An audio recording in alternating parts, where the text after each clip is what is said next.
Voice of America Washington से आलमी खबरों के साथ मैं हूं आयशा तंजीम। मिस्र में पीर को अपने खिलाफ मुकदमे के आगाज पर सदर मोहम्मद मुर्सी ने अदालत को बताया कि उन पर इल्जामात नाजायज हैं और वो अब भी मुल्क के सदर हैं। मुकदमा 8 जनवरी तक मुलतवी कर दिया गया है।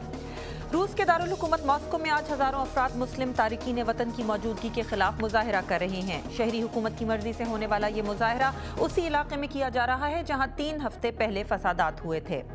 ईरान में अमरीकी सफारत खाने पर कब्जे की बरसी पर हजारों लोग अमरीका के खिलाफ मुजाहिरा कर रहे हैं। मुबस्सरीन के मुताबिक सदर हसन रूहानी की तरफ से अमरीका से ताल्लुकात बेहतर करने की कोशिशों के जवाब में ये सख्त गिर मौक़िफ़ रखने वालों की तरफ से सियासी ताकत दिखाने की कोशिश है।